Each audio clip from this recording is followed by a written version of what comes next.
아, 예. 예, 예, 앉으세요. 예. 예, 아이고. 이런 영광을 제가 어디서 받아요? 오늘은 심리 강연보다 아주 일상적인 어떻게 아이들이 책을 좋아하는 아이가 될까에 관한 몰입 독서에 대한 강연입니다. 지금 몰입에 관한 부분들. 그 몰입이란 이 단어 사실은 전문 용어로는 플로우라 그럽니다. 플로우. 플로우. F-L-O-W. 플로우. 이게 흘러간다라는 뜻이거든요. 이게 물 흐르듯이 흘러간다라는, 그러니까 인간의 의식이 어떤 분야의 최고의 경지에 갔을 때 전혀 방해물이 없이 그 상태에 머물고 있을 때는 의식이 내가 의식하는 것조차 있는지를 몰라요. 내 몸이 존재하는 것조차 알지 못하는 상태에서 그냥 그 자체의 모든 걸 흡수해 버립니다. 이때는 행복감을 느끼지는 않습니다. 그러나 행복감은 이 플로우가 끝났을 때, 깊은 몰입이 끝났을 때 그 뒤에 깊은 행복이 쫓아옵니다. 아마 그래서 아이들이요, 이 책을 읽기 시작하면 점점점 깊어질 것이고 더 깊이 들어간과 동시에 엄마들은 힘들어요. 읽어주고 하려면 굉장히 힘든데 아이들은 그냥 그 다음에 또라는 말이 나올 거예요. 한 권 읽어주면 또 읽어줘, 또 읽어줘. 이렇게 계속 또 하면서 점점 책을 읽는 시간들이 깊어질 거라는 거죠. 맨 처음에 10시까지 책을 읽었는데 허용하면 11시까지 읽습니다. 근데 11시까지 허용이 되지만 또 허용하면 12시까지 읽어요. 그래서 어떤 상태까지 가냐면 어느 한 시점에 가면 밤을 꼬박 세워서 아침 새벽에 푸름이 좋아서 깨어있는 상태까지. 사람들은 그럼 걱정해요. 어우, 그러면은 또 학교는 못 가는데. 그렇잖아요. 가서 선생님한테 야단 맞을 텐데 이거 염려합니다. 그리고 또 어떤 어머님들은 이런 얘기를 해요. 어우, 저러면 키가 안 크는데. 밤 12시에 자야만 키가 크는데 뭐 이런 마음 같잖아요. 근데 경험상 해보니까 12시에 자야 성장 호르몬이 나오는 것이 아니라 잠든 후에 2시간 후에 성장 호르몬이 나오는 거예요. 그러니까 12시에 꼭 자야만 성장 호르몬이 나오는 것이 아니라 5시에 잤다면 7시쯤 되면 성장 호르몬이 나온다는 뜻입니다. 그리고 제가 강연을 5,000회를 했잖아요. 올해 강연이 23년째입니다. 얼마나 많은 사람을 만났겠어요. 근데 어린 시절에 그렇게 깊이 몰입에 들어갔던 아이치고 키가 작은 아이가 없어. 참 희한한 거야. 사람들은 그런 얘기해. 푸름이 키가 1m 86입니다. 저보다 6cm가 더 커요. 그러면 사람들이 이렇게 해요. 아빠가 키가 크니까 당연히 애들이 키가 크겠지.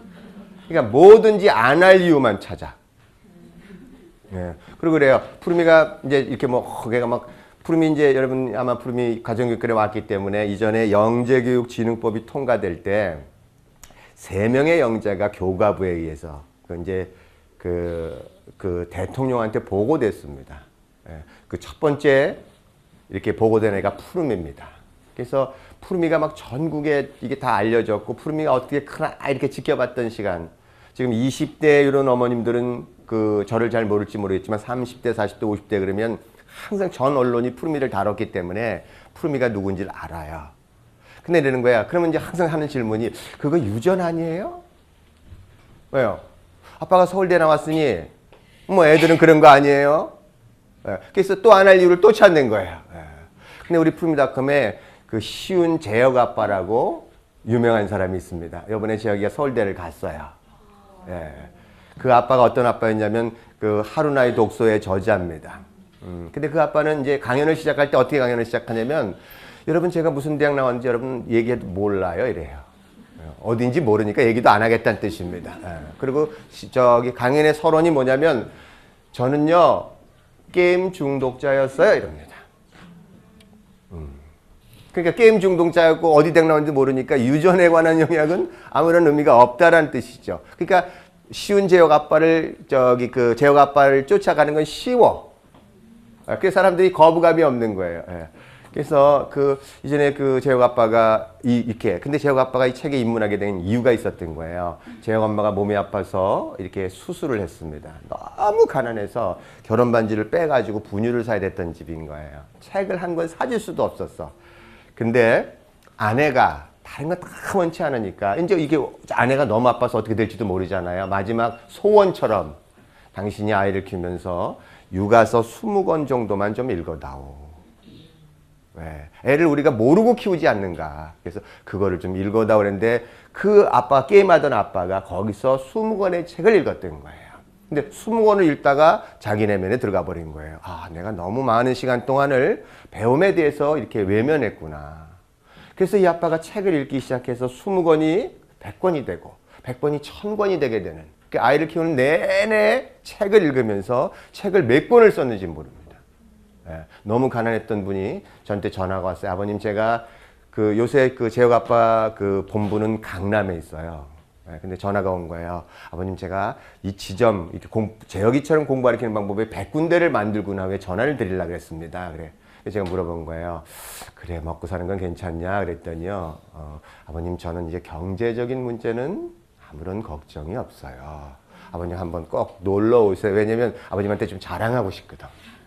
내가 시간 되면 언제 가겠다, 언젠가. 예.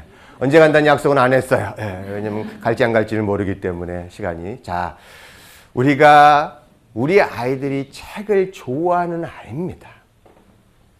근데 우리는 어린 시절에 책을 읽는 것에 관한 부분들, 특히 어린 시절에 우리 부모가 우리에게 책을 읽어줬다면 책을 읽는 것이 너무너무 자연스러워요. 근데 우리 부모가 우리에게 책을 안 읽어줬다면 우리가 아이한테 책을 읽어줄 때 되게 졸립니다. 왜냐면 책을 읽어주는 게 힘들어서 졸리는 게 아니라 내가 받지 못했던 사랑에 관한 부분들이 떠올라서, 우리 부모도 나한테 그렇게 책을 읽어줬으면 얼마나 좋았을까 이런 마음 있잖아요. 그런데 그렇지 못했기 때문에 책을 읽는 그 행위를 통해서 내 안에 어린 시절이 떠올라서 그거를 내가 대면하기가 너무 힘드니까 방어를 하는 게 졸립다라는 방어를 합니다. 그리고 여러 가지 핑계를 가져와요. 12시에 자야지, 이렇게, 아니면 뭐 이렇게 여러 가지 아까 제가 얘기한 그런 핑계들을 다 가져와서 안 읽어줄 기회를 만든다는 뜻이죠. 여러분, 그러나 책을 읽어줄 때요, 내 아이한테 책을 읽어준다는 마음으로 읽어주지 마시고요, 여러분 자신한테 읽어준다는 마음으로 읽어주세요.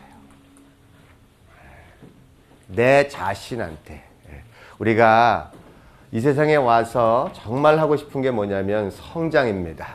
여러분은 나중에 이 생을 살아서 나중에 이 생을 떠날 때 다른 건 다 한 개도 못 가져가요.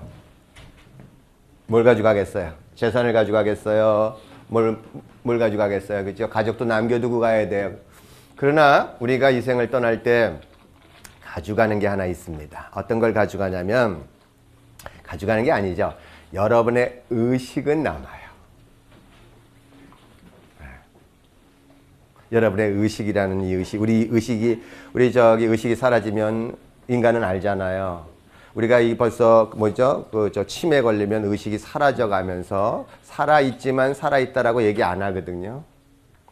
그래서 우리는 뭔가 남아있는 이 부분만큼은 생을 지나고 나서 그것이 연장돼서 가게 돼 있고, 아마 그 생을 선택할 때, 다음 생을 선택할 때쯤 되면 아마 여러분은 그 의식에 맞는 최적의 환경을 선택해서 여러분 다시 탄생하게 된다는 뜻입니다.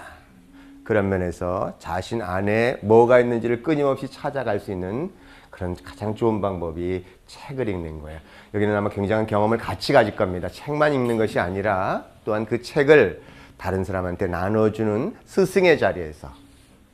왜냐면 우리가 나눠줄 때야 비로소 내가 가진 걸 알고 있기 때문에 뒤에 오는 사람들을 위해서 나눠주는 그 과정을 통해서, 사실 이게 또 훈련 과정입니다. 그러는 과정에 자신도 모르게 어디 가서 무엇을 하든 간에 그것들을 얘기해주고 또 사람들을 위로해주고, 서로 연결돼서 하나가 되는 그런 경험들을 가지면서 아마 이런 상태가 되놓는다면 뒤에 부라는 것도, 물질이라는 것도 아마 자연스럽게 쫓아오게 될 거란 뜻입니다. 자, 우리 아이들을 어떻게 하면 책을 좋아하는 아이로 키울 것인가에 관한 부분입니다. 자, 전제가 우리 아이들은 모두 다 책을 좋아하는 아이로 태어난다라는 겁니다. 아이가 이 세상에 태어나서 제일 좋아하는 게 뭐냐면 배우는 겁니다. 배움을 좋아하니까 금방 배우는 걸 좋아한다는 걸 알아요. 왜냐면 아이들은요, 잠을 자는 것보다 배우는 걸 더 좋아합니다. 그래서 잠을 이겨내면서까지 책을 읽어달라고 요청해요.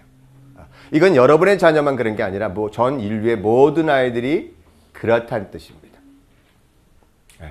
배움을 정말 좋아하는 아이, 그 아이 내면에 있는 그 위대한 힘이 존재합니다. 이 힘이라는 것은 그가 인류에 속해서 갖고 있는 힘이지, 그가 우리 안에 특별하기 때문에 갖고 있는 힘이 아니에요. 푸름이니까 갖고 있는 힘이다. 그렇지 않다가 아니라 우리가 인류에 속해서 갖고 있는 힘.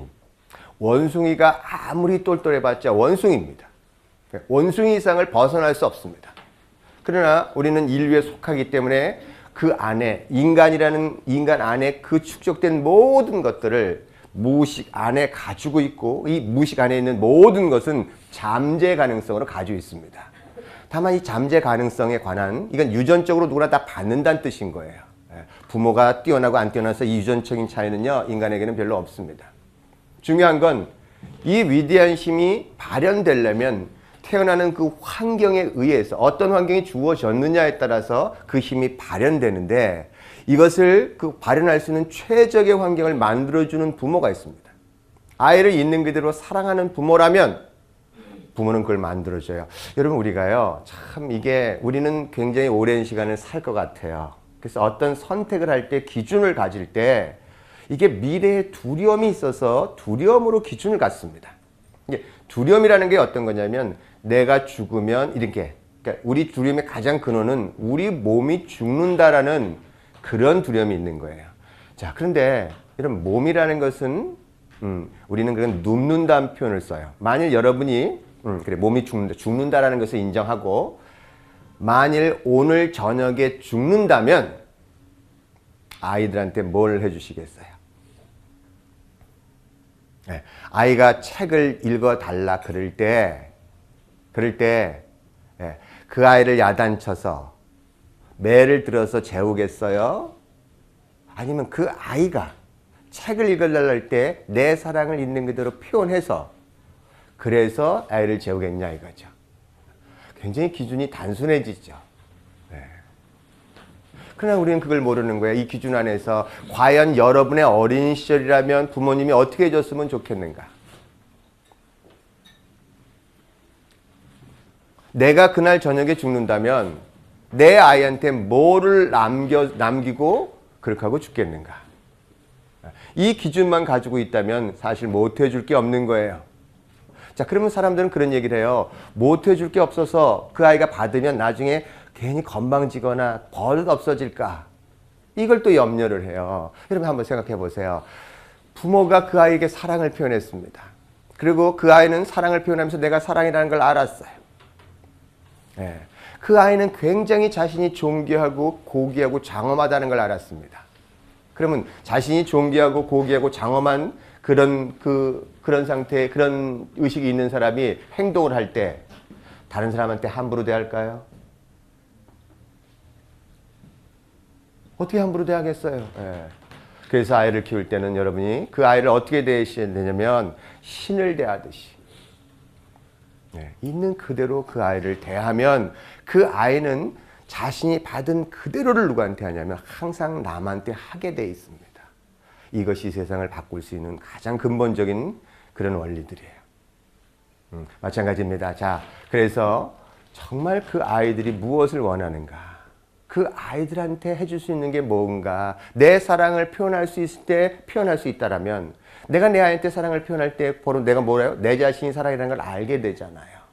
그래서 우리는 그 아이한테 깊은 몰입을 줄 수 있다는 뜻입니다. 자, 몰입에 관한 부분이 일단 들어가면 뭐가 왜곡되냐면 시간과 공간이 왜곡돼요. 밤 새벽 3시에만 몰입이 들어가요? 이거 아닙니다.